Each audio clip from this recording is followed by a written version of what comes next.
Hello మామ, welcome to my page Bukkad vibes 1. ఈరోజు మనం కీ లైమ్ పై చేసుకుంటున్నాము.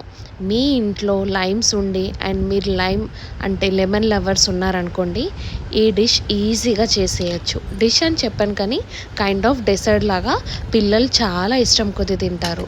మీరు పులుపుదనం ఇష్టం కొద్ది తింటారంటే ఇది చేసేసుకోండి. చిన్న క్వాంటిటీలో చేసుకుంటే ఒక్క నిమ్మకాయ ఉంటే సరిపోతుందండి. ఇప్పుడు నేను వీడియోలో చూపించినట్టు బటర్ని మంచిగా కట్ చేసుకొని రూమ్ టెంపరేచర్లో మంచిగా మెల్ట్ అయ్యే వరకు పెట్టేసుకోండి. ఇన్ కేస్ మీ దగ్గర అవెన్ ఉంటే అవెన్లో కూడా ఒక 1 మినిట్ వరకు ఇది మెల్ట్ అయ్యే వరకు చేసేయాలి బటర్ని. అంతే అండి.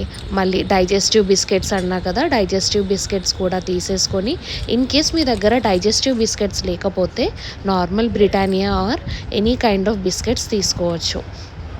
ఇప్పుడు దాన్ని కూడా ఒక మంచిగా స్మాష్ చేసుకొని గ్రైండర్లో సైడ్కి పెట్టేయాలి.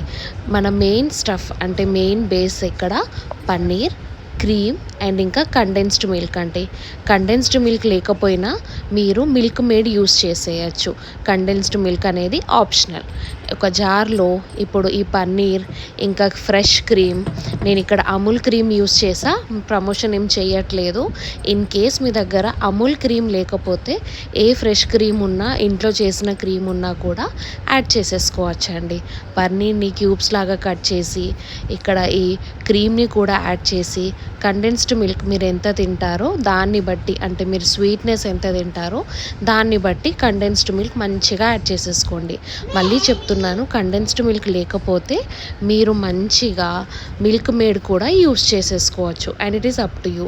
నేను ఇక్కడ 3 ఈ పన్నీర్, కండెన్స్డ్ మిల్క్ ఇంకా క్రీమ్ని మంచిగా వేసుకొని ఒక థిక్ పేస్ట్ లాగా చేసుకున్నాను.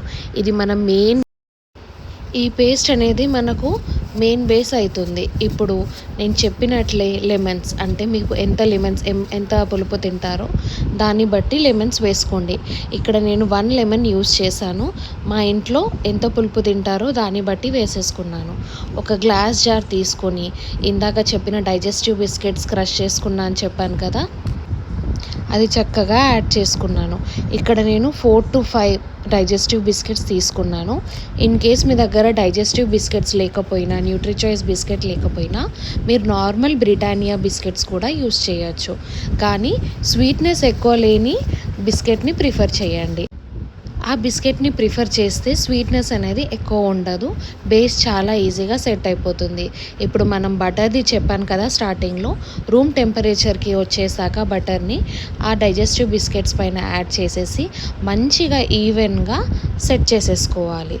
నేను ఇక్కడ 2 క్యూబ్స్ ఆఫ్ బటర్ తీసుకొని మంచిగా రూమ్ టెంపరేచర్లో మంచిగా దీన్ని హీట్ చేసేసుకొని బటర్ని ఇలా సెట్ చేసుకుంటున్నాను. బేస్ అనేది ఇంపార్టెంట్ కాబట్టి మంచిగా సెట్ చేసుకోవాలి.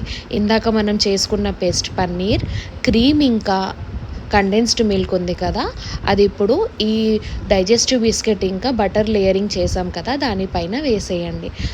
ఇది మనకు మెయిన్ బేస్ లేయర్ అండి. ఇది మంచిగా వేసేసుకొని మీకు ఎంత క్వాంటిటీ కావాలో దాన్ని బట్టి లేయర్ చేసుకోండి. నేను డైజెస్టివ్ బిస్కెట్స్ రేషియోనేమో 2 తీసుకున్నాను, దీని రేషియో 3 తీసుకున్నానండి.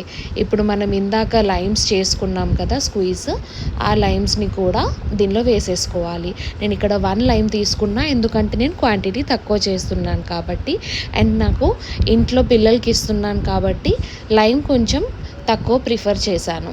మంచిగా లైమ్ని కూడా ఒక లేయర్లో వేసి, మళ్ళీ నెక్స్ట్ మనది ఇందాక క్రీమ్ ఇంకా పన్నీర్ కండెన్స్డ్ మిల్క్ ఉంది కదా, అది కూడా మళ్ళీ వేసేసి, మళ్ళీ దానిపైన లైమ్ది ఏదైతే స్క్వీజ్ చేసి నేను సైడ్కి పెట్టుకున్నానో అది యాడ్ చేసేస్తున్నాను.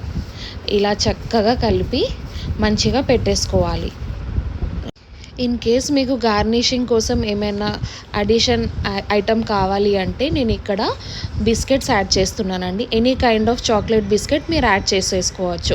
అండ్ ఈ step is up to you. నేను పిల్లలకి ఇస్తున్నాను కాబట్టి చాక్లెట్ బిస్కెట్స్ ప్రిఫర్ చేసా, అండ్ మీద నుంచి కండెన్స్డ్ మిల్క్ యాడ్ చేసేసుకున్నాను. అంతే అండి, మనకి లైమ్ పై అనేది ఈజీగా సింపుల్ 15 మినిట్స్లో రెడీ అయిపోయింది. 2 to 3 hours వరకు రెఫ్రిజిరేట్ చేసుకోండి. అంతే అండి, మన simplest and easiest key lime pie ready అయిపోయింది.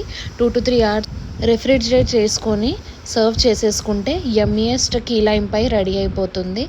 మాకైతే ఇది చాలా 10 on 10 బాగా నచ్చేసింది. మీరు కూడా ట్రై చేసి కమెంట్ సెక్షన్లో తప్పకుండా తెలియచేయండి.